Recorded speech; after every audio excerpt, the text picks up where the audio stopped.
Снимање на терен или анализа од деск? Снимање на терен. Висока или ниска корупција? Ниска. Како изгледа финансирањето на политичките партии? Не може да се знае куферчињата каде се игра. Платеното политичко рекламирање за овие избори рекордот е постигнат. 10,6 милиони евра. Не се знае кој пишува, ама се знае кој плаќа. Да, точно се знае кој Ние. плаќа, државата плаќа. Има модели, например, кои што велат колку вие ќе соберете чланарина, ние толку ќе ви даеме од државата пари. Ја тера партијата да биде пред се отчетна кон нив. Малите партии кои што со само 1% биени Тоа гласови многу добиваат често се 70.000 евра. Сега имате партија која што собрала 1000 гласови и добива 70.000 годишно. Да, почна да упатува сериозно за канувачки пораки. И јас решив да го пријавам. Кон кривичното гонење се приклучи и сопругата, која што беше жртва на семејно насилство од истото лице.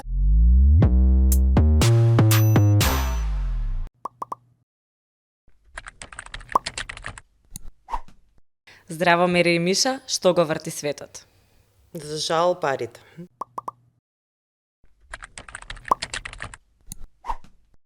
Па ми кажа дека љубовта бил најчест одговор, ја тоа Точно. сакам да кажам, као, ама финансирањето на политичките партии го врти светот.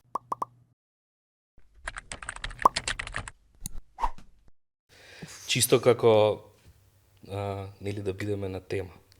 Интерова темата. Добро, интересно. За пари и за политички партии ќе зборуваме. Неколку кратки прашања ќе ви поставам, чисто за загревање. Одговорете ми со еден одговор, односно со избор на еден одговор. Мери, снимање на терен или анализа од деск? Снимање на терен, дефинитивно. Добро. Висока или ниска корупција? Ниска. Добро. И за пофере? Па по-демократска. И за двајцата, дали сакате повеќе предизборно лудило или предизборен молк? Ау, молкот која ќе дојде мене ми е најубава. Мислам дека најубавите 24 часа пред гласање. Исто. Молк исто, се надам ќе збориме за тоа дали треба воопшто да има кампањи или не. Интересно, ќе зборуваме, ама кога сме кај кампањите, цел свет гласаше, половина од светот гласаше во 2024 година. Се работи за големи кампањи, големи промотивни активности на секаде низ светот.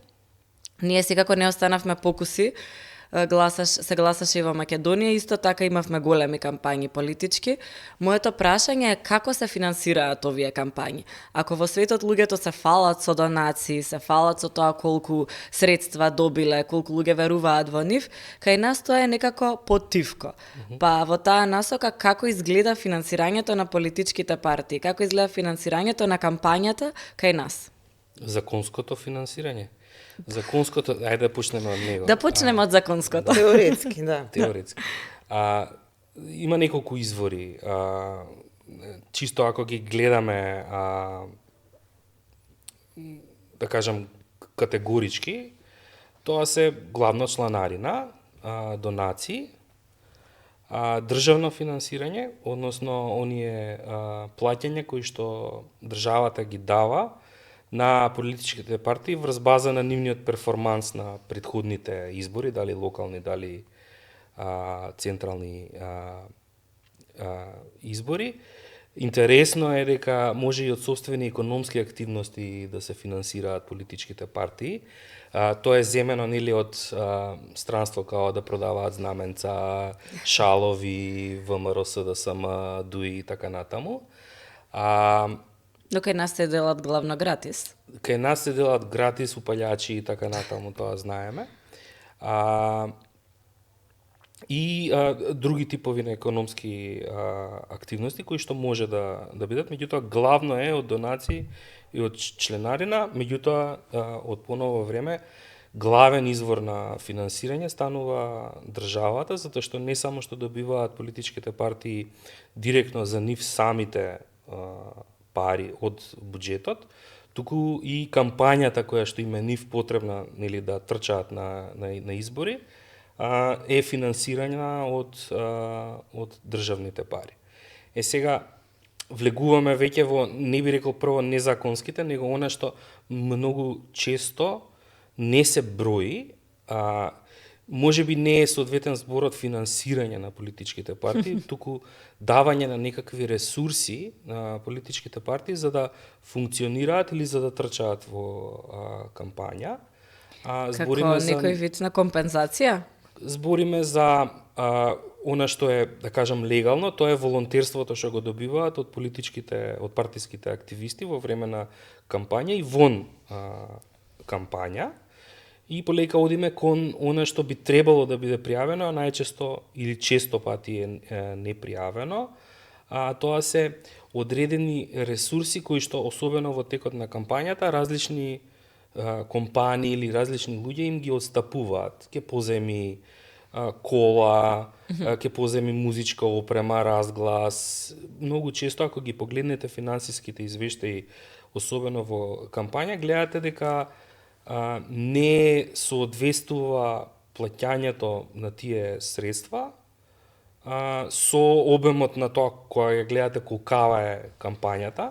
Да, особено ако ги знаете од прилика цените. Во малите места веројатно се работат за прикриени, да кажам, донации. И тоа е веќе одиме кон, нели, сива зона, би рекол, дури не е легално тоа. И последната она, нели, најнелегалното, така нареченото куферче, во кое што се даваат пари директно за да може да се финансира, да се купуваат работи во време на кампања, или куферче за да се направи нешто во иднина.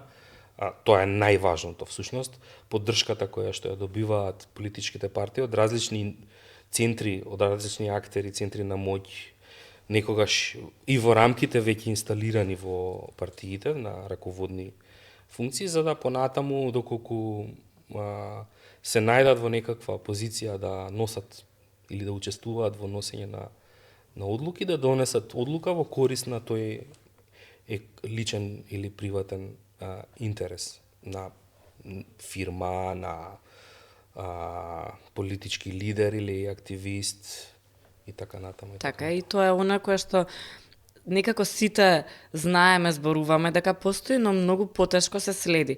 Мери како новинар работиш доста на финансирањето на партиите, пишуваше во последниот период и за последните избори.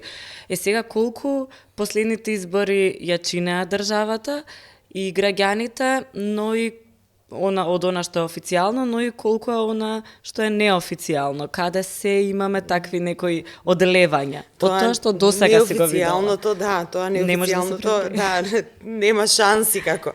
Никако новинари, никако јавност не може да се знае куферчињата, нели, каде се играат, како што рече Миша, како се финансира во однос на платеното политичко рекламирање. За овие избори, мислам дека рекордот е постигнат. До сега од 10,6 милиони евра избори од кои што нели најголем дел и за председателски и за парламентарни, од кои што најголем дел се дадени за рекламирање. Значи најголем потрошени во овие неколку месеци.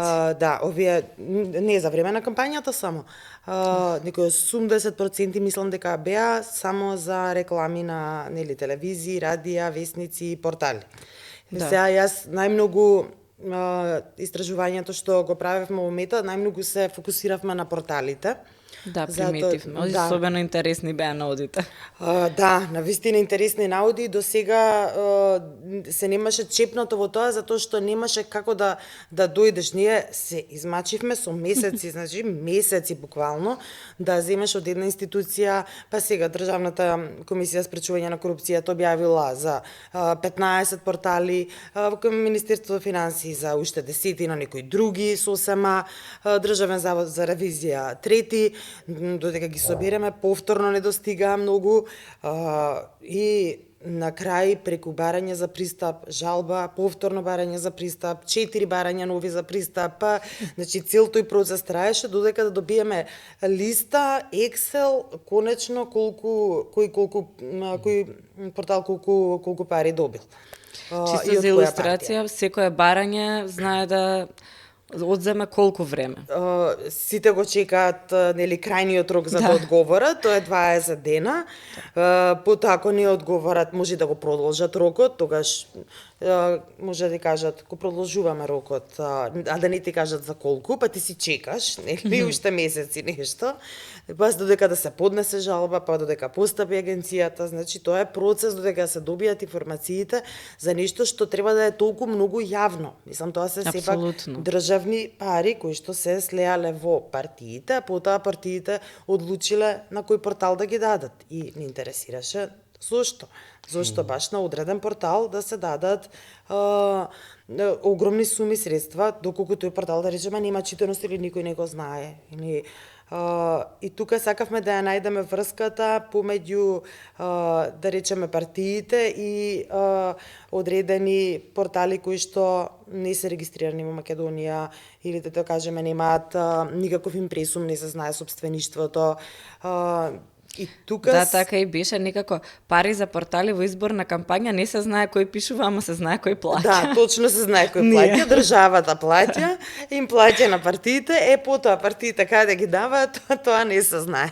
И кои беа тие 20 портали? Само чисто не по име и презиме, туку каква беше таа структура на објавивте 20 на портали кои што добиле државно финансирање? Првично објавивме 20, потоа објавивме мини дата база од 150 портали, од сите 150 уствари кои што добиле.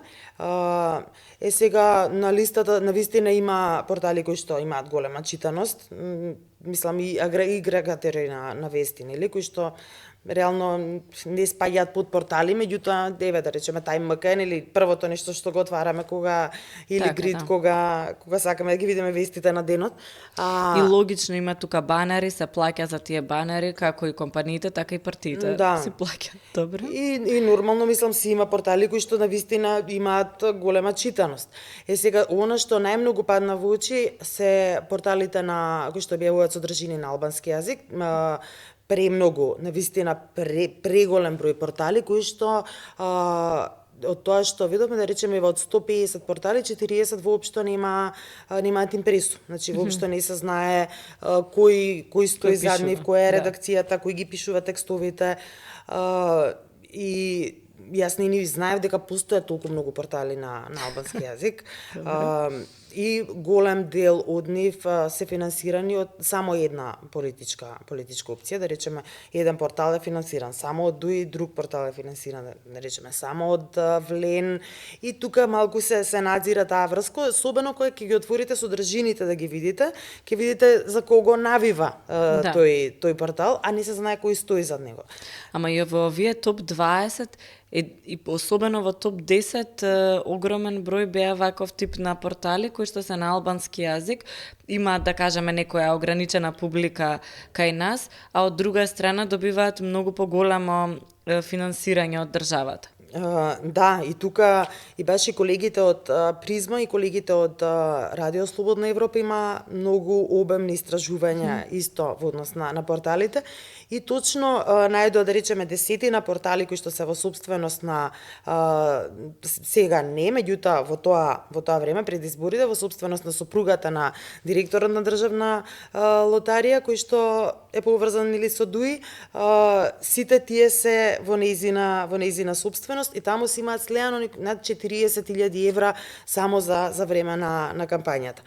И тоа се нели државни пари, портали кои што голем дел не се регистрирани во земјава, воопшто немаат импресум, немаат подпишан автор, не знаеме дали има отворено трговско друштво или не, значи и никој, она што е нај симптоматично и најголем проблем, мислам дека во однос на финансирање на кампањите, е што никој не врши контрола. Немаме институција која што тоа може да го проверува. Да речеме, во однос на телевизиите, имаме агенцијата, нели, АВМО, гледа колку... И прави контрола. И прави. Како они известуваат, например, испорачавме толку и толку... Тоа го нема. Јас и кога ги гледам извештаите, таму не можеш колку банери објавени, такво нешто изостанува. Колку импресии, не само банери, колку импресии, како се одбира, да кажеме, на кој повеќе пари ќе се дава од порталите. Да, предпоставувам кај телевизиите, горе-долу, игра и рейтингот, цената на минутата на таа телевизија и така натаму. Што се случува Еве, со јас себе порталите? кога би имала политичка партија, значи ќе кажам кои се, дајте ми кои се најчитани, Најчитани. кои имаат најмногу следбеници на Facebook, кои имаат најмногу на Instagram, да видам колку лајкови има, да видам што содржини има, значи тоа ќе сакам. А во случајов имаше портали кои што, да речеме, немаат воопшто објавено, почнале, се отвориле некаде февруари годинава и згаснуваат во мај точно пред изборите. Они си ги читале содржините претходно? Да, и почнуваат и само да речеме имаше и дури копи-пейст портали. Буквално наидовме на такви портали на исто со содржини на албански јазик кои што се буквално истите содржини, само едната веб страна е црвена, другата е со плаво, инаку се идентични и двете добиваат пари од една политичка партија. Тоа само кажува всушност колку они политички покрај оваа приказна за злоупотреба, ризик од злоупотреба, така да го наречеме, Да. колку всушност им е вредно тоа инвестирање, пошто ако они И некој не би инвестираат посвоил. во медиуми кои што, портали во кои што можеби нема никогаш да стигнат пораките кои што ние како граѓани, данашни врсници ги плаќаме за они да ги испратат, ама ако они ги пренасочуваат кон портали кои што не се читани, тоа кажува дека има ризик од злоупотреба, веројатност некаква. Меѓутоа исто така и кажува колку нив им е неважна таа кампања заради тоа што веројатно знаат добро и нели отприлика и има такви истражувања дека многу малку е return of investment, односно поврат на инвестирањето во кампања. Да. Така И самите прашањето не е веруваат. зошто би финансирал некој по секоја логика, како што кажа, јас би дала, да кажеме, пари за политички партии, за кога ќе дојдат изборите, да видам што таа партија нуди. Ако никој не види што таа партија нуди, која е целта такви портали да добиваат државно финансирање. Нека отидат на портали каде што јавноста на вистина чита и ќе може нешто да види. Поентата Меѓутоа е, нема нели, тие никаков пари се критериум. даваат да ги представат својата платформа, нели, Апсолутно. избирачка пред граѓаните. Да, тука нема граѓани кои што тука читаат. нема и не можеш ни да видиш, нема тоа кој да следи, да кажеме да видиме колку кликови имало. Еве, Да, еден на банер, тие не знаеме статии. ни воопшто дали тој банер некогаш и некаде бил објавен. Значи буквално изостанува контролата.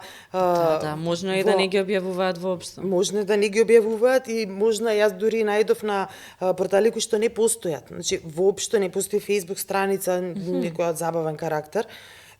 Исто така има портали кои што се, не знам, за убавина и здравје, да кажем, ајде тука ќе кажеш, ајде сакаа да допрат нели до поширока публика. Добро таргетираат одредена група, да. И така, да. Меѓутоа, портали кои што се отворени во февруари и затворени во мај веќе немаат никакви содржини, тука јасно е зашто останува збор. Значи, Особено ако не известиле дека ставиле ни банер, не може да знаеме зашто се дадени парите всушност.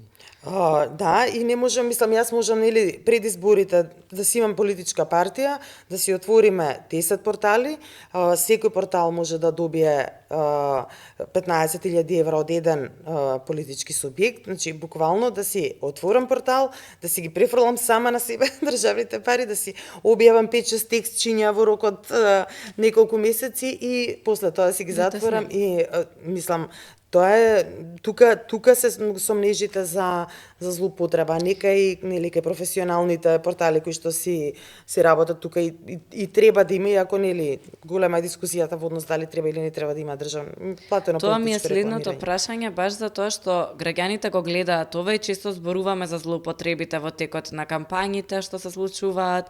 Многу повеќе пари се трошат реално во тие кампањи од она што државата го дава, меѓутоа секогаш постои таа дилема и на некој начин поделени страни кај граѓаните дали треба да има државно финансирање на кампањите на политичките партии и на политичките партии. Двете страни се не треба, зашто државата да им плаќа на партиите за да постојат. Од друга страна постои тезата дека треба, затоа што тоа се партии што утре ќе преземат власта и тие треба да одговараат пред граѓаните и пред државата, а ќе одговараат само ако таа ги финансира и ги обврзе да одговараат. Според тебе како е ова и што е, да кажеме, некоја светска пракса? Па различна е светската пракса. идејата, мислам дека треба да се тргне од целта што сакаме да ја постигнеме во општеството во одреден момент од времето, односно да речеме во овој историски момент. Идејата на државното финансирање веројатно многу позначајна од тоа да се спречи зависноста на политичките партии од бизнис интереси, затоа што тоа е исклучувањето на приватното финансирање и фокусирањето на државното финансирање. Меѓутоа, другата, можеби позначајна цел е дека ако веќе даночните обврзници ги финансираат политичките партии, идејата е да се постигнат одредени цели во рамките на политичките партии. Да видиме што би биле тие цели и тоа од таму би требало да се тргне во таа дебата. Во светот од прилика се даваат, државата дава пари за, тоест даночните обврзници даваат пари, така да го кажеме, за да се постигнат неколку цели. Едно е да се втемели партијата во членството. Ние кај нас, например, гледаме прилично голема разделеност помеѓу членовите како такви и водството на партијата. Па има модели, например, кои што велат колку вие ќе соберете чланарина, ние толку ќе ви даеме од државата пари. И тоа ја прави на некој начин зависна, тоест ја тера партијата да има некаков однос кон членовите, кој да биде пред се отчетна кон нив, за да ја прибере чланарината. Меѓутоа, многу почесто државното финансирање се дава за да се демократизираат политичките партии, делумно и ова со членството е таков ефект, да се вклучат повеќе различни, помалку присутни групи во политиката, да се интегрираат во работата на политичките партии. Така што финансирањето државно на политичките партии е врзано со процентот на жени кои што ќе стигнат на функции доколку политичката партија победи или колку жени се влезени во внатрешните тела на партијата, како работи не знам, женската организација во рамките на партијата. Слично е и со подмладоците, на колку активност, колку важност се дава на младинските организации во рамките на партијата и така натаму. Така што општеството треба да најде кои се целите кои што сакаме да ги постигнеме со политичките партии, бидејќи кај нас проблемот е таа разделеност, неотчетност прво на партиското лидерство кон членството, а понатаму неотчетност на партиите генерално кон општеството, комплетната фокусираност на сервирање на тие така наречени клиентски и патронски врски кои што ги воспоставуваат со своите блиски лица, со партиските војници, со лица кои што треба да станат директори на, не знам, јавни предпријатија, установи и така натаму. И тоа е хоризонтот со кој што партијата функционира. Ја сакам да дојдам на власт, за да ќе поставам своите луѓе таму, за да извлекувам ресурси од државата, и идејата на државното финансирање да се создадат услови за да тоа полека се искоренува како начин на функционирање на политичките партии. Дали на некој начин, ако јас како граѓанин и државата, преку државата, ја финансирам партијата, дали ова можеби би направила притисок да конечно партиите, затоа што тие доаѓаат на власт, почнат да работат во интерес на граѓаните, наместо во интерес на оние, да кажеме, лоби групи кои што ги финансираат до овој момент. Дали има примери каде што таква нешто се постигнало, затоа што имаше баш таква некоја промоција кога тргаше државното финансирање, дека конечно доколку државата вложи во партиите, тие навистина ќе мора да бидат одговорни кон самата таа држава, наместо кон оние поголеми донатори и финансиери на партиите. Мислам дека не е баш така линеарно, во смисла не е линеарно, но дека ќе се направи некој баланс. Идејата е на државното финансирање да создаде услови за да не зависи партијата како организација од одредени богати и влијателни луѓе внатре, да не мора да зависи, односно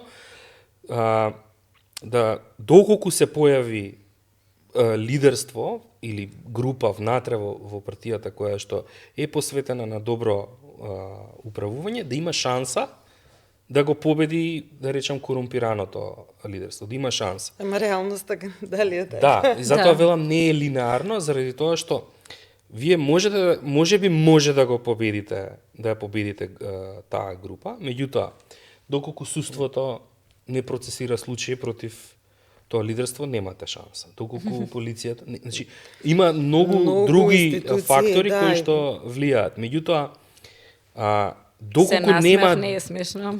Да, доколку нема можности внатре да има победа, тогаш нема да се случи дури вие да ги ставите сите во затвор, условно кажано.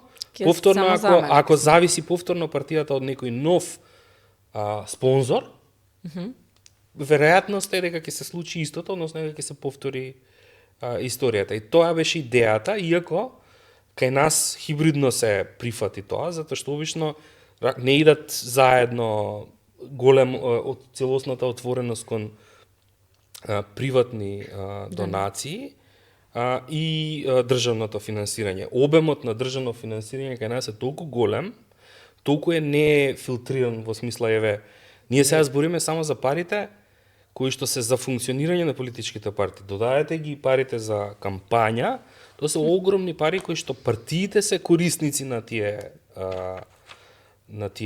пари. Веќе има толку многу и без приватното и без државното веќе која ги дава државата парите за кампања, веќе толку многу изфинансирала од работата на политичките партии, што се постава прашањето дали треба да го има државното. Ако го има и државното финансирање за функционирање на политичките партии, тогаш навистина треба да го поставиме прашањето дали веќе има основа за донации, односно за приватно финансирање, затоа што мора премногу пари дава државата. Ако имаат приватни донации, тогаш мора да се намали државното финансирање, затоа што се прескапи. Моментално има опција од секаде да се финансираат. Имаше едно истражување за малите партии кои што со само 1% добиени гласови добиваат 70.000 евра од прилика, годишно финансирање со 1% добиени гласови на локални избори, тоа може да бидат и 100 гласа. И сега имате партија која што собрала 1000 гласови, патем 1000 потписи се потребни за да таа партија постои. Значи е доведено во прашање колку таа партија е навистина моќна да се пререгистрира, условно кажано. Добре. И добива 70.000, околу 70.000 годишно. Значи огромно е, ако ја погледнете пропорцијата. Чисто ако разбрав. Јас како партија за да се регистрирам ми требаат 1000 гласови, но ако во некоја многу мало место освојам 100-200 гласа и стигнам до 1%, во мала општина стигнам до 1%, пак ми следуваат 70.000 евра годишно финансирање. Да, тоа е интересно навистина. И претпоставувам дека може дека сигурно има и примери каде што тоа се користи. Може би се користи во некоја поврзаност со поголемите политички партии за дополнително шемата таму е поинаква. Значи овдека зборуваме за едно истражување кое што го правеа во Призма, кое што потекнува од едно претходно истражување баш за финансирањето на политичките партии, кои што ги утврдуваат тоа, го утврди проблемот дека 1% праг на локални избори може да значи многу малку. И пејте 100. Да. Екипа. И дека мора да се ревидира начинот на кој што се распределуваат тие пари. 1% на национални избори во ред. Тоа може да биде и значаен условно успех за партија која што почнува, да кажеме. Меѓутоа се забележува дека тие партии се некои од тие партии што се во тоа истражување на призма идентификувани, тие се човек партии, значи ако ги погледнете нивните програми, таму имате теории на заговор, имате нема таа партија не функционира во вистинска смисла да манифестира, дури и да е партија на теории на заговор, не е активна доволно за да го оправда на вистина финансирањето од државата. Дури да речеме чисто во корист на аргументот, да кажете дека во реде во едно демократско општество да имате партија која што ќе се занимава со теорија на заговор, барем да е активна. Да. Тука зборуваме за луѓе кои што може да им се допаднат на 100 потенцијални гласачи или да создадат инат кај 100 потенцијални гласачи да гласаат за нив и за тоа да добиваат една сума која што компании функционираат со толкава сума на годишно ниво, даваат плати така натаму. Не е така да се занемари сумата, може да си функционираат како организација секоја година со 70.000 евра, зошто да не, особено од мало место, можно е. Да. И веројатно функционираат. И кога функционираат, друга е шемата кога се во коалиција со поголема политичка партија, таму делумно финансирањето исто така и зависи од успехот на избори. Значи не само дали колку гласови ќе соберете, туку колку мандати ќе освоите. Сега таму каде што има коалиции, бидејќи нели коалициска е листата и прашање е на договор, а не толку на сигурност колку таа мала партија придонела кон успехот за да се освои тој мандат, таму се неформални договорите, дали одредените пари што ги добива партијата, малата партија, остануваат во партијата или си наоѓаат свој таен канал како да стигнат на друго место. Можно е се. Сега, кај нас, генерално за овие теми некако се шушка. Значи, тивко се зборува. Не зборуваме за финансирање на партии, не зборуваме за тоа колкави системи се партиите внатрешно за да функционираат. Или ги мразиме, или ги сакаме, ама за целата таа организација не зборуваме многу. Во телевизиите има таква некоја дискусија, на интернет многу помалку, да кажеме во вакви некои содржини како нашава, ретко ги зборуваме концептите на финансирање на партии, додека да кажеме во странство има партии, има партиски лидери, особено во Америка каде што донациите може се даваат и за конкретно лице, луѓето се фалат со тоа. Имаме, не знам, примери, Камала Харис се фалеше колку пари добила на самиот почеток со цел да им покаже на луѓето колкава поддршка има. Понатаму Трамп секогаш зборува за тоа кој застанал зад него. Па понатаму, не знам, Берни Сандерс исто така колку донации од граѓаните собрал. Дури ги промовираат и начините на кои што се финансираат, па велат јас се финансирам од граѓани, нив им одговарам, јас се финансирам од компании, што значи ке имаме напредок во економијата. Зошто кај нас треба да е тоа толку многу тајно? Па еве гледаме дека ако ги отвориме страниците на партиите, од нашето истражување нема компании кои што се донатори, тоа се некои лица кои што им донираат на компаниите. Кај една од партиите се јавија 5 компании, кои што 5 компании се практично no-name компании, некои помали компании, а знаеме дека имаат врски со многу поголеми компании. Зошто кај нас ова е толку тајно, додека имаме примери во светот каде што луѓето и партиите се фалат со тоа кој се вложил. Актери кои што јавно излагуваат, нели, за кого дека ќе гласат. донирале, да. Јас имам многу едноставен одговор, мислење по ова прашање, затоа што мислам дека луѓето не им веруваат. Луѓето не веруваат кај нас ниту во институциите, ниту во партиите. И затоа е како, на еден начин се гледа како срамно нешто, ете, видете кој се донирал, што му овој донирал, значи, еве поврзане некаде, нешто има за возраст. Значи, ние цело време живееме во еден толку корумпиран систем, кој што е толку трул да граѓаните, се што се работи за пари, ете, партии, институции, веднаш јавува некој нагон на одбивност. И затоа кај нас тоа промовирање толку јавно, некој да каже еве јас дојдов и сега ќе донирам 5000 евра за оваа партија затоа што навистина верувам во не, тука сите тој човек ќе биде распнат. Мислам, Апсолутно. и ќе биде обележан или за цел живот. Дури и подоцна да го смени мислењето и веќе да не ја поддржуваш за таа партија, тоа ќе му остане како белек етикета.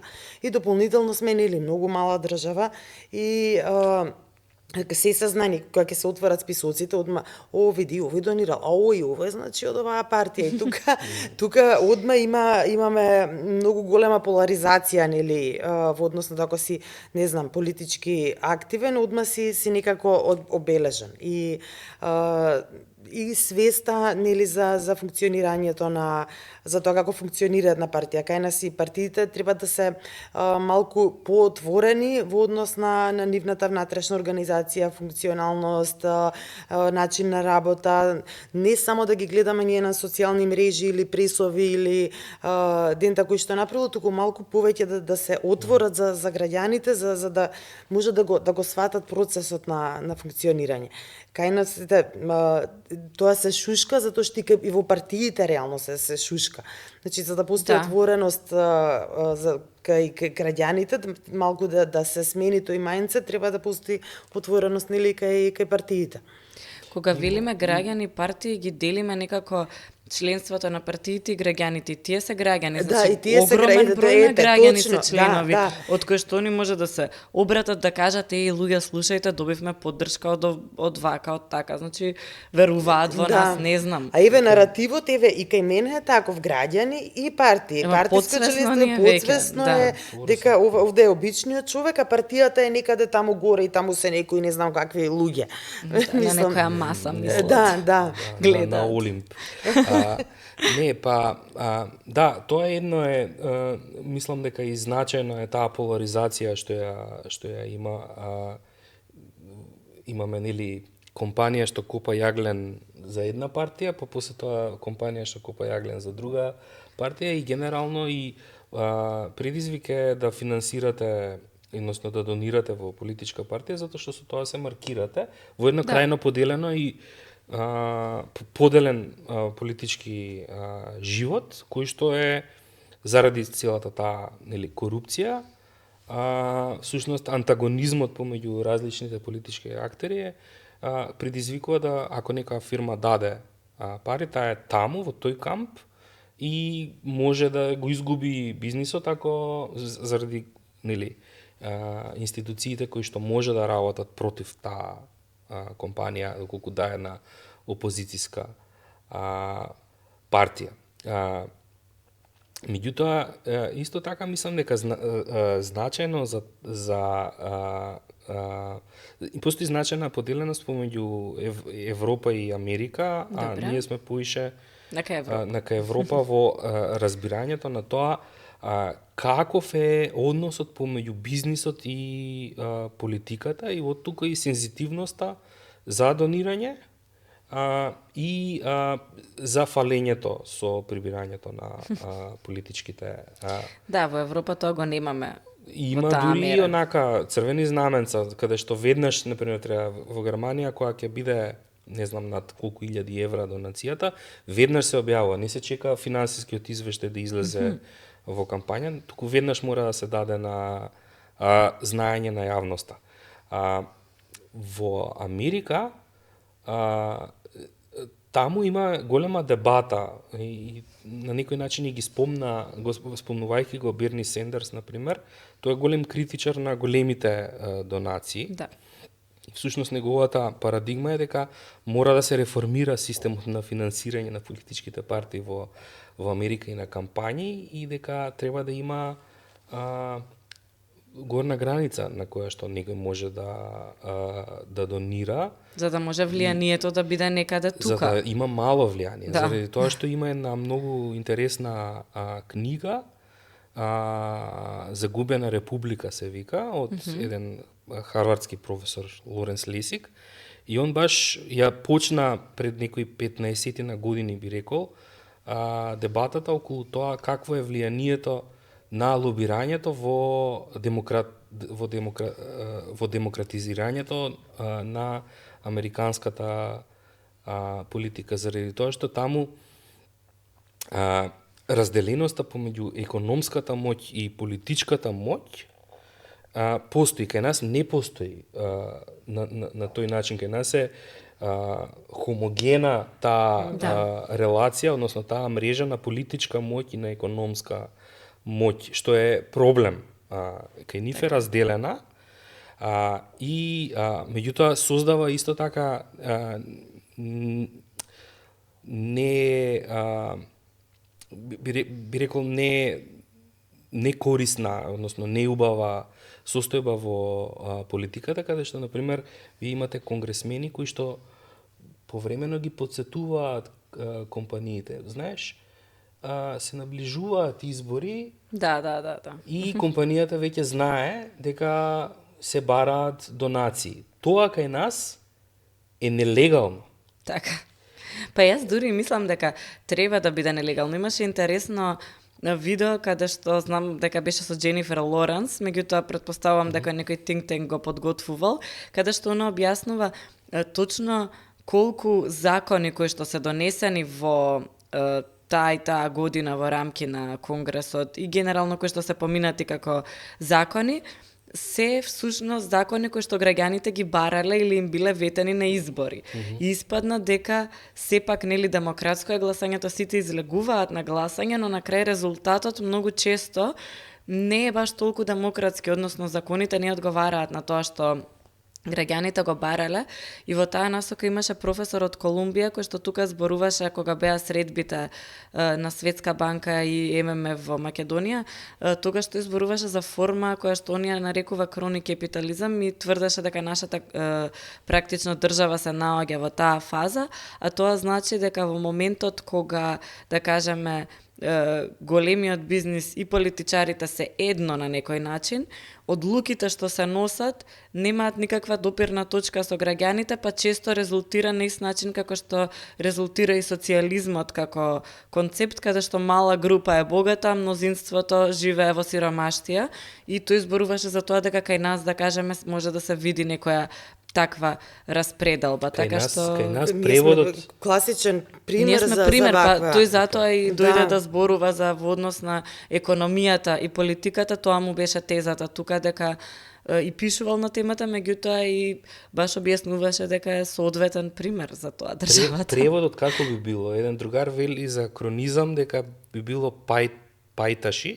Пајташи, па така што пајташки капитализам веројатно. во таа фаза сме, да. Така меѓутоа он зборуваше дека тоа не е воопшто она за што се размислувало кога се зборувало за некоја поотворена економија, туку напротив повторно се работи на мал центар на моќ кој што одлучува за се, а тука, да кажеме, и тој дел на корумпирани партии, понатаму држава и така натаму, веројатно го дава тој резултат. И сега во делот, например, еве на вработувањата, бидејќи делот тоа што го работевме беше и во таа насока, гледаме одредени движења после изборите, после неколку месеци и пред неколку месеци пред изборите, како се движат вработувањата, привремените и редовните, па гледаме трансформации на привремени во редовни, гледаме луѓе кои што пред избори, ако очекуваат промена на власт, си одат, доколку не очекуваат, остануваат, зголемување на бројот на вработени и така натаму после неколку месеци. Меѓутоа, тоа е еден проблем, тоа значи дека она што не го гледаме на извештаите за луѓето кои што биле на терен, кои што работеле за време на изборите, тоа потоа се наплатува, да кажеме, во администрацијата, но тоа влијае некогаш и на квалитетот на кадри кои што се вработуваат. Апсолутно. Не можеме да кажеме дека сите партиски кадри се неквалитетни, има многу луѓе кои што имаат одредени капацитети се за одредено работно место и се членови на партии. Мислам дека тоа е сосема во ред и ја носат, да кажеме, таа идеологија. Но имаме и примери, Мери ти веќе еднаш и пропати како новинар од ваков пример на луѓе кои што влегуваат во институција, но потоа не се однесуваат соодветно, па еден партиски активист упатуваше навреди директно кон тебе, баш поради тоа што си напишала текст за партијата. Ке може ли чисто за овој случај и што значи кога не се пази кој се вработува?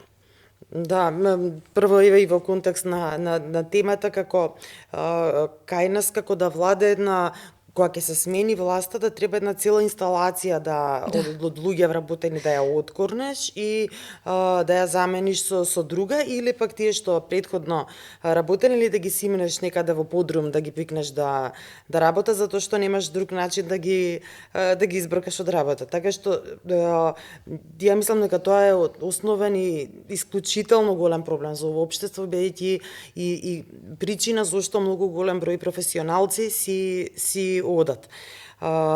Јас, ќе кажем еден пример кој што, сега упорно се зборува дека професионализмот, дека нели ќе биде најбитен, меѓутоа, видовме после локалните избори, тоа веднаш се случува, значи, во истиот момент сите директори или сами си одат на јавни претпријатија, или се веднаш разрешени, или си одат, тоа што знаат дека ќе бидат разрешени.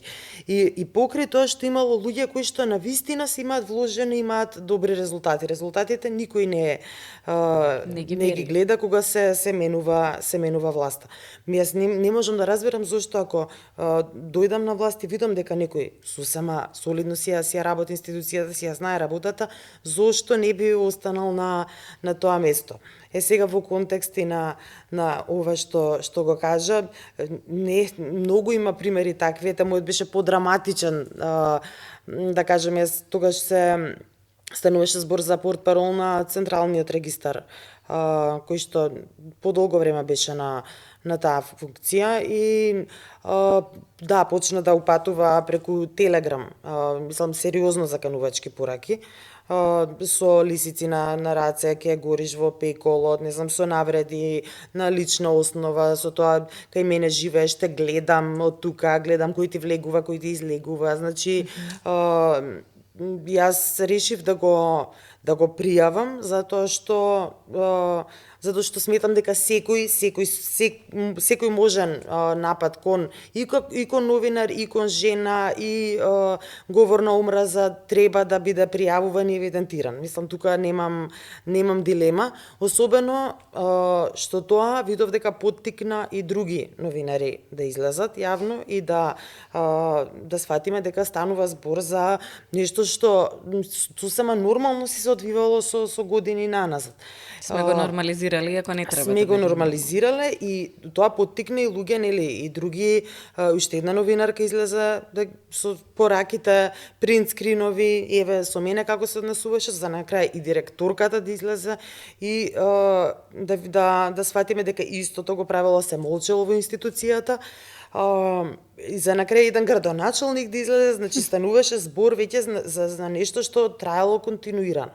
И токму затоа се решив тој процес да го истераме до крај, особено дотолку повеќе што кон кривичното гонење се приклучи и сопругата, која што беше жртва на семејно насилство од истото лице. Страшно. И најмногу поради неа решив тој случај да се истера до крај и сериозни притисоци се направат кон обвинителството, затоа што не секој е да работи таква јавна работа и во сериозни установи каде што комуникацијата треба да е секојдневна и на едно ниво кое што прилега на таа позиција. Апсолутно, работа му било да комуницира, значи тоа е основната работа на портпаролот. Така што лицето беше осудено на затворска казна која што ја одлежа во моментов. Не знам дали работи, меѓутоа сигурна сум дека не е веќе на таква позиција. Меѓутоа, тоа е еден драматичен пример, ќе кажам, меѓутоа, без да навлегуваме во причините и како што, меѓутоа, добиена по заслуга на партијата, а не по заслуга на професионализам и слично, туку буквално партијата придонесува тоа лице да дојде на таква позиција.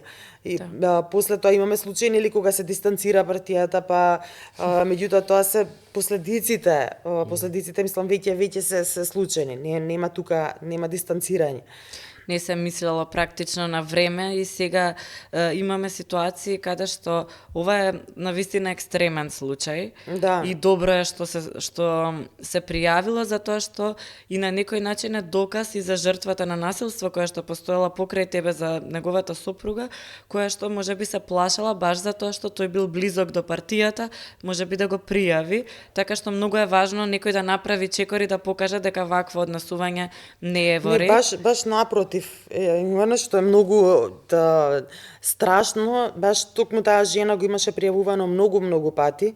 И никој не реагирал? И никој не реагирал и она што ми беше најтрагично во целото ова е кога ми стигна пораката од неа и беше требаше новинар да почне да му упатува закани за институциите да се помрднати да го и мојот случај да почнат да го разгледуваат. И кога ми За го жал, кажа тоа е тоа, така, да. тоа ми беше толку го сватив трагично и тогаш реков дека овој случај има да го истерам докри само поради неа, затоа што институциите молчеле кога јас проговорив гласно, нели кога се поткрена јавноста, тогаш се и обвинителството ја почна постапката. Така што тоа беше класичен пример за затајување комплетно на институциите на една ваква жртва која што беше крајно исплашена дополнително затоа што зад него стои партијата, а и покрај тоа собрала сили нели да го пријавува. И на крај да тоа нема резултат.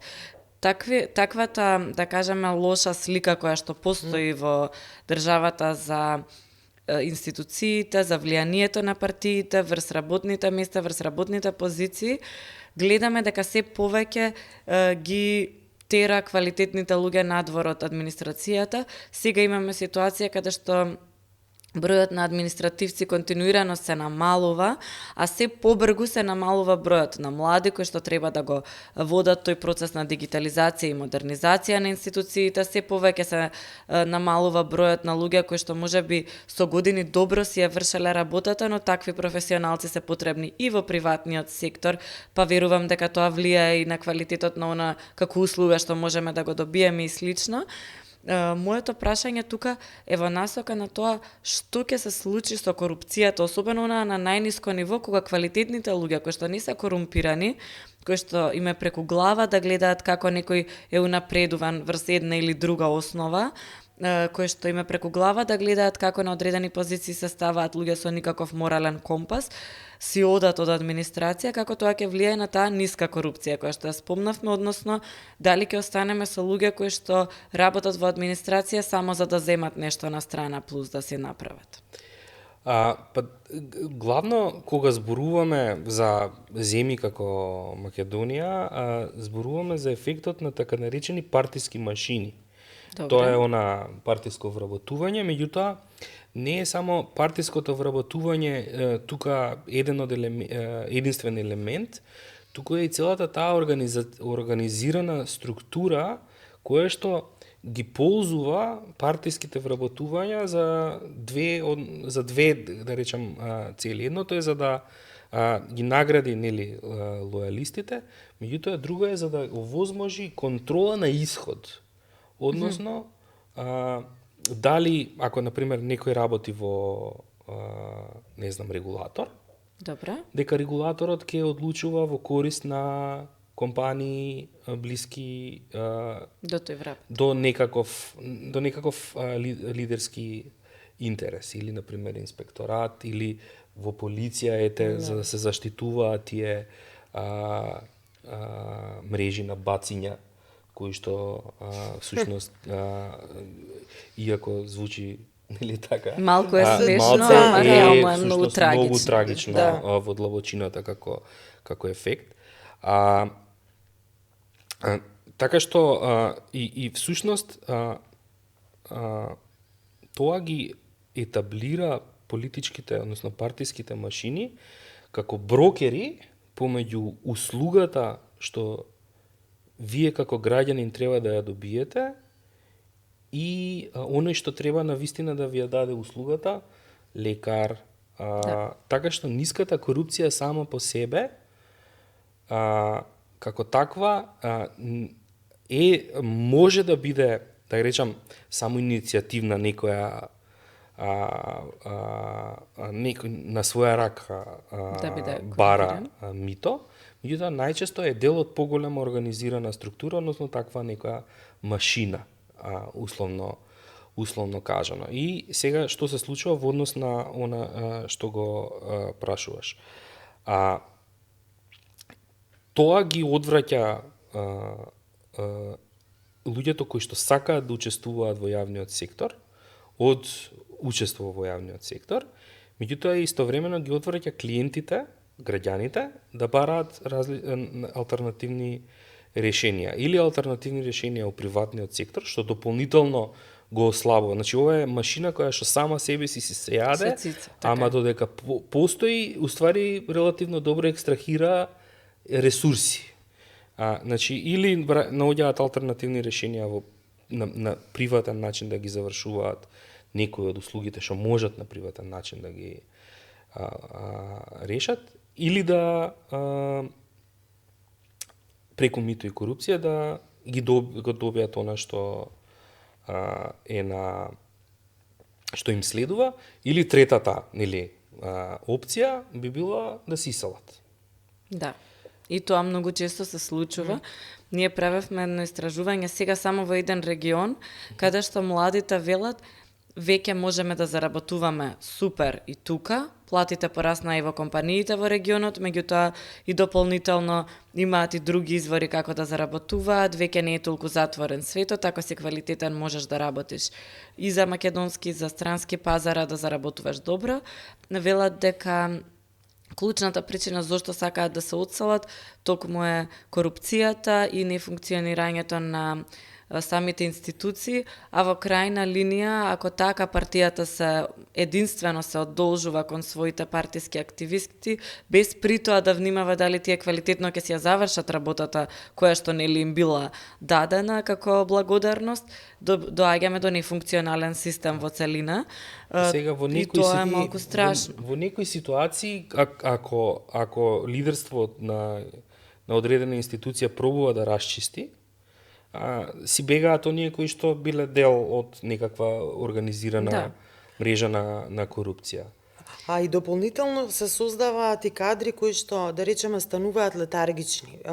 Мене исто тоа многу ме плаши со промена на власт, да речеме, има луѓе кои што сериозно работеле во одредено министерство, значи биле надлежни, биле раководители, сериозно го воделе тој сектор, се менува министерот и тој нормално на таа позиција си носи друг.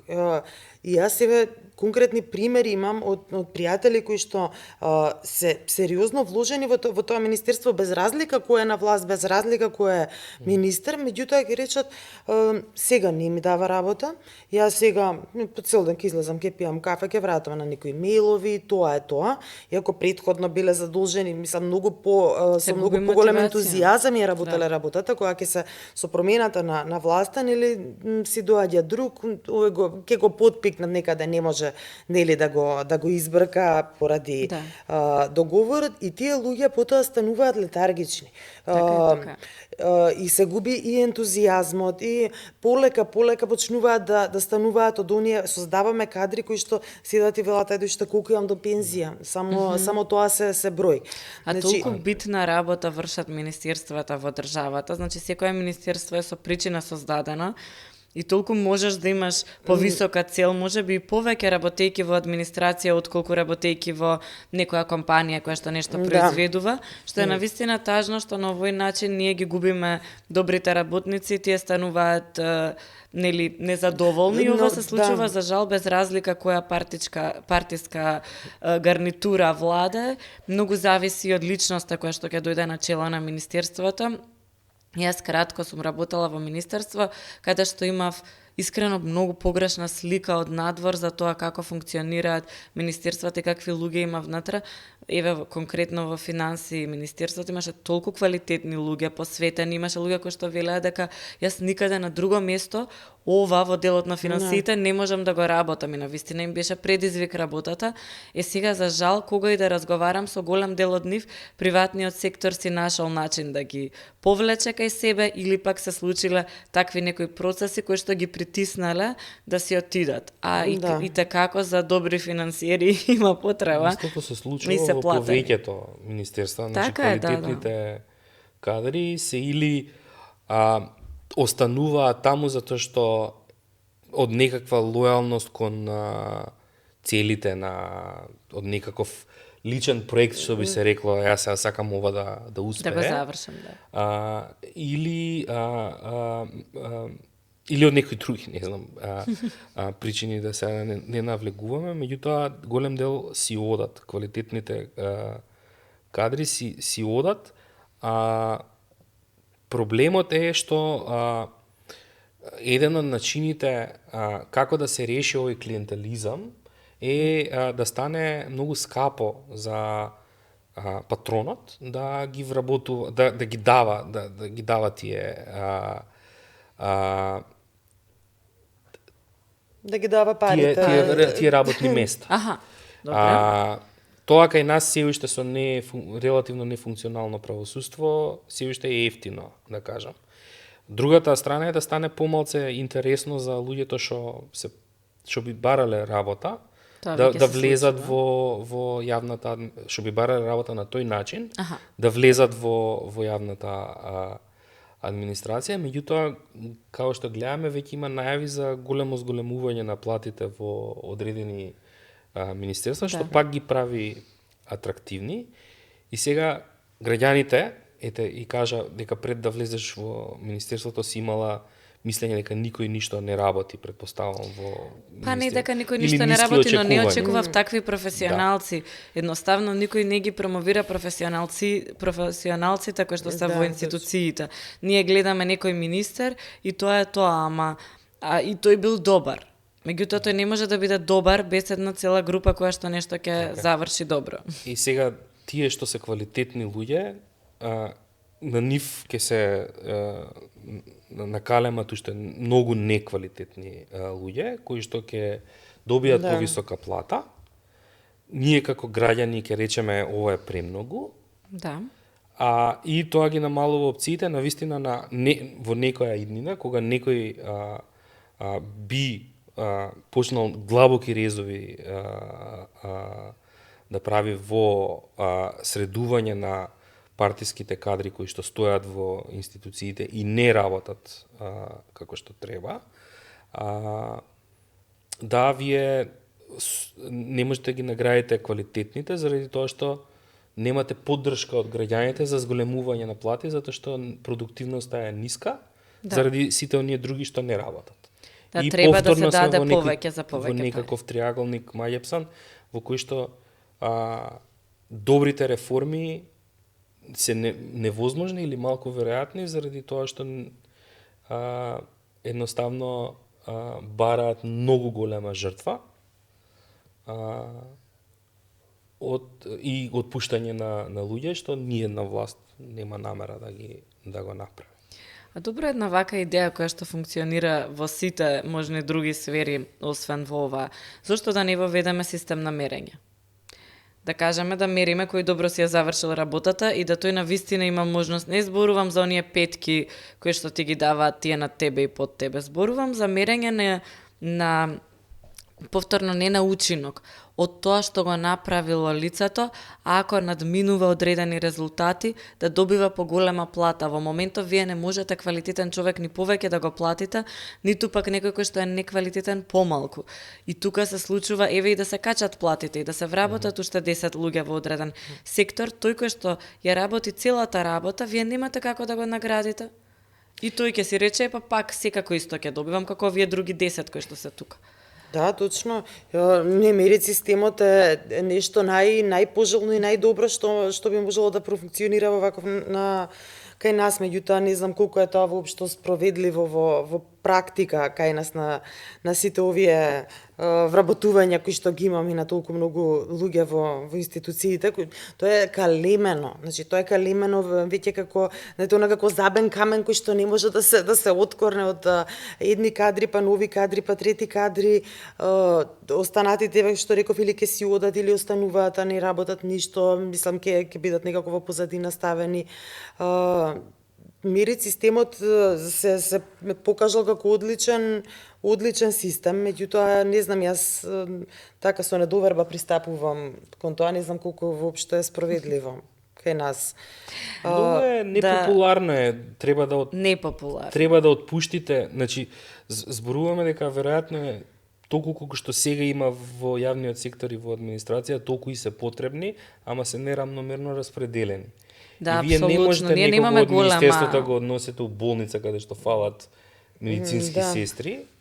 Некаде може. Некаде може, ама има некаде каде што не Да, може да, и ќе значи отпуштање, и тоа не е популарно и нема да го направат. Се намалува само по себе, неатрактивна е стварно за голема група на луѓе, иако велат дека би работеле, гледаме дека си одат многу повеќе. Намалувањето е една работа, другата работа е многу поважна како да се крене продуктивноста. Има најави за дигитализација, тие се супер и искрено се надевам дека ќе се слушнат. Јас сакам малку да се свртиме на тие теми кои што вие редовно ги работите, односно да се фокусираме Мери на тебе како новинар и како женски новинар, а Миша малку со тебе да зборуваме општо за корупција, особено за она често го дискутираме овие Машката денови. корупција. Машката корупција. Женски новинари, машка корупција. Женски новинари, машка корупција и обратно. Машки активисти, женска корупција. Ама како... Добро.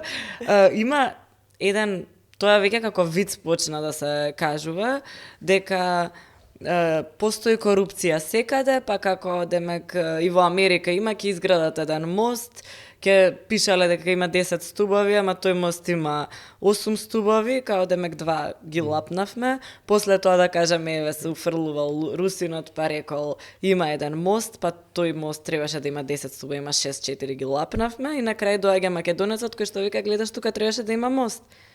Да. Па требаше. Како е возможно само кај нас да има ниво на корупција од кое што на крај не гледаме ништо? Како оправдуваме трошење на пари за работи кои што не ни дават никаков резултат? Така, како може да го нема мостот, да го нема патот, да ја нема железницата, да нема, не знам, училишта и така натаму, а пари за сето тоа се трошат. И тоа најчесто законски. Многу често ова се прави преку јавни предпријатија, пак министерствата се малку поисконтролирани, меѓутоа еве таа висока корупција како се случува. Како да следиме дека барем парите кои што ги даваме за нешто ни даваат нешто назад? Па зборувавме веќе малку за кои се условите кои што треба да бидат исполнети за да може да дојдеме до една таква состојба. Македонија не е толку специфичен пример. Слични сме као многу земји околу нас и по обем на корупција и по обем на висока корупција и така натаму. Кај нас од прилика ниската корупција, таа е полесно да се измери, од прилика околу 25% од граѓаните ја чувствуваат на годишно ниво. Тоа е пола милион трансакции годишно некакви, значи од подарок до веројатно пари, да. Така што тоа не е малку, тоа е многу всушност кога ќе земеме. И 5% е премногу, ама толку е отприлика околу 5-6% е европскиот просек. Каде што ги имате и Грција и Данска. Додека високата корупција е многу тешко да се измери. Точно, меѓутоа има обиди и има некои индикации кои што покажуваат кај нас, се мери од прилика и генерално Западен Балкан, едно истражување мереше колку регулаторите и инспекцијските служби би се ставиле на страна на компаниите што треба да ги контролираат.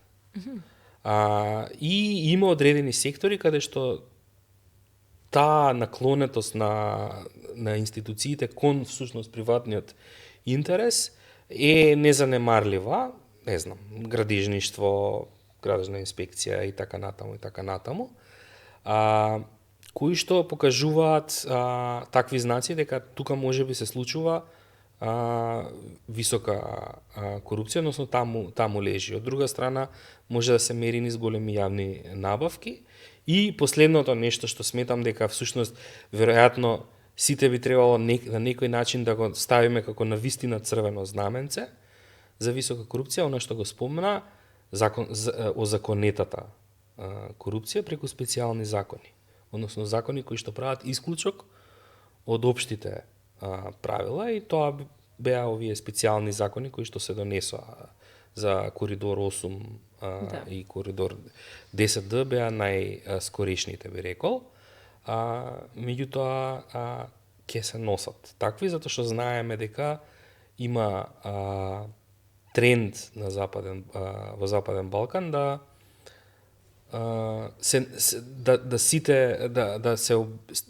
парламентите всушност носат такви специјални закони заради тоа што со патеката наша на земјите кон Европска унија, каква и да е патеката, малку се зголемува транспарентноста, се зголемуваат и некои други инструменти и најлесно за контрола на исходот, кај они, пошто тие што се занимаваат со висока корупција, не е само да ги обезбедат парите и влијанието, туку да обезбедат дека нема да бидат кривично гонети. Пробуваат тоа да го решат со озаконета корупција и мислам дека тоа е мерката која што сега, барем за контекстот политички во Западен Балкан, би требало да биде земена. А зошто е тоа така? Заради тоа што откако ќе се донесе, односно пред да се донесе некаква одлука и откако ќе се донесе некаква одлука, повторно тука контролните механизми не функционираат. Значи зборуваме за правосудството, најмногу зборуваме за правосудството. Контролните механизми во процесите на носење одлуки не функционираат. Значи зборуваме за интегритетот во да не се водат закони по скратена постапка, предходно исто така во владата да се носат закони базирани на анализи, меѓутоа и понатаму, последно носењето на одлука во доменот на правосудството, таму каде што има прекршувања на начинот на кој што е донесена одредена одлука, имаме управен, уставен суд, кој што исто така прашање колку кога би ги тестирале, колку би го добиле она што го посакуваме како граѓани. Супер. И доколку не постојат граѓанскиот сектор и новинарите, реално нема да имаме контрола како што треба врз институциите, затоа што кон правосудството, за жал, имаме никаква доверба. Таа доверба, односно недоверба, веројатно е стекната со тек на време.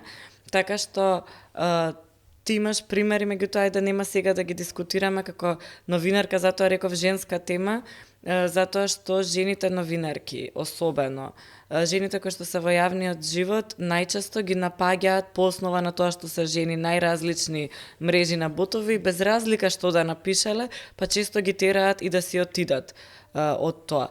Зошто една млада жена би сакала да стане новинарка, да влезе на некој начин во костец со големи интереси, да влезе и да пишува за теми како корупција, за теми како финансирање на партии, во денешно време, кога на интернет буквално секој има право да каже се? Леле, за жал немам јас некое оптимистичко, да, и оптимистичка мисла, некоја со која што би поттикнала да млади луѓе, јас го сметам веќе новинарството како професија кај нас во изумирање, за жал. Затоа што, да, за жена новинар е особено тешко. Тоа баш и пред некој ден го дискутиравме со колегите, на една рака се бројат и жени кои што достигнале додат во пензија, да се пензионираат како репортерки. Значи тоа е речиси невозможно кај нас и тие жени навистина заслужуваат Пулицер. И покрај тоа што е навистина многу убава професија, кај нас за жал се сведе на копи-пейст новинар новинарство,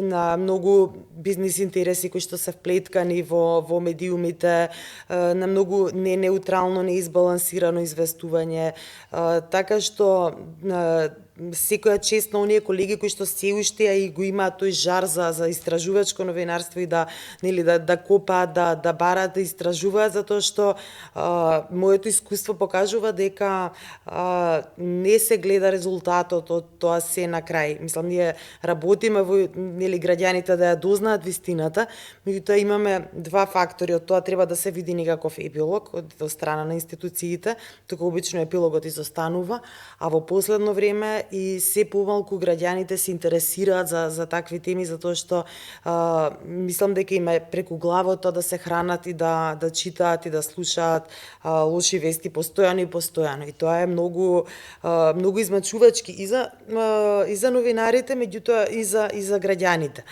И затоа имаме една тенденција да читаат, да речеме, за концерти, да читаат, не знам, сосема други теми за надвор, за неистражувачки теми, бидејќи веќе мислам дека капацитетот им е преполнен и е меморијата со лоши работи и лоши информации, и некако така сакаш да се повеќе се луѓето кои што викаат јас немам дома телевизор, не сакам да имам дома телевизор. Така.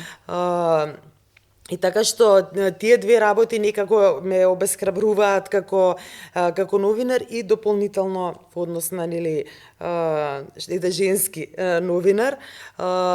Се уште екзистира тоа.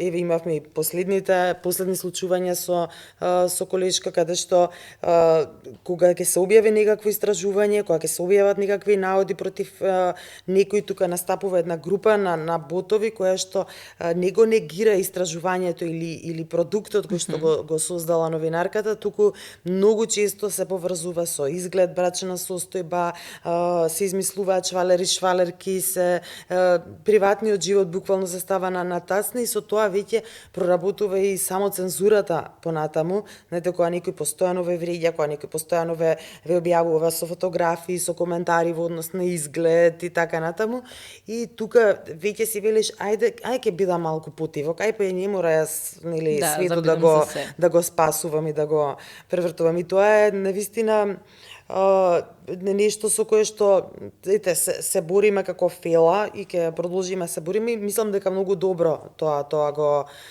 го правиме.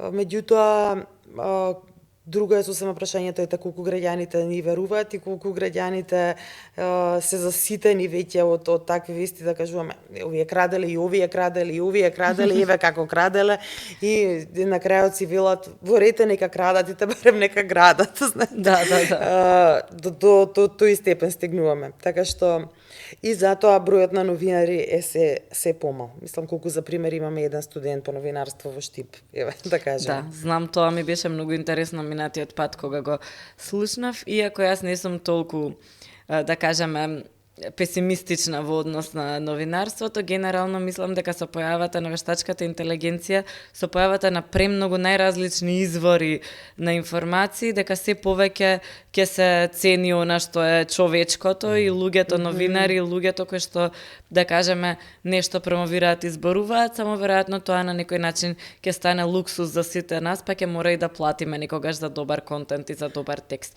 Ви благодарам денеска што се дружевме. Се надевам дека бевме предолги, ама се надам дека бевме интересни, дека нема да им здосади од зборување за корупција на тие што ќе нас слушаат. Благодарам Мише на тебе. Фала.